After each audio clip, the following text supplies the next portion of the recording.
Okay, here it goes. I remember I was hammering on a fence in the backyard when Dad approached. He was carrying a letter or something in his hand, and he looked worried. I continued to hammer as he came toward me. "Son," he said, "why are you hammering on that fence? It already has plenty of nails in it." "Oh, I'm not using nails," I replied. "I'm just hammering." With that, I returned to my hammering. Dad asked me to stop hammering, as he had some news. I did stop hammering, but first I got a couple more hammers in, and this seemed to make Dad mad. I said, "Stop hammering," he yelled. I think he felt bad for yelling at me, especially since it looked like he had bad news. "Look," he said, "you can hammer later, but first." Well, I didn't even wait to hear the rest. As soon as I heard, "You can hammer," that's what I did. Hammering away, happy as an old hammer dog.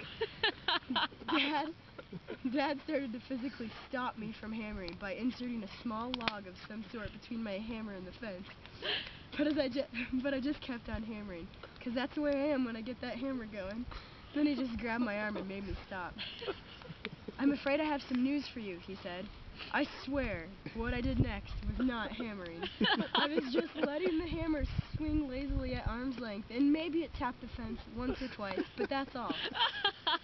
That apparently didn't make any difference whatsoever to Dad, because he just grabbed my hammer out of my hand and flung it across the field.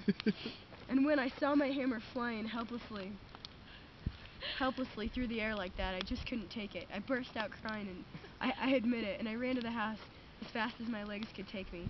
"Son, come back," Dad yelled. "What about your hammer?"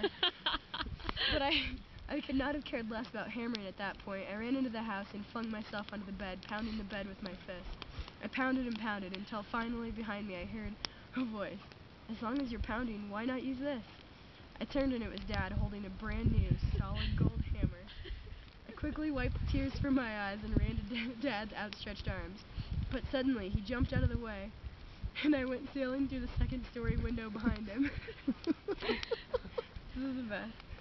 Whenever I hear about a kid getting in trouble with drugs, I like to tell him that story. I swear, What I did next was not hammering. I merely held the hammer at arm's length and lazily let it swing at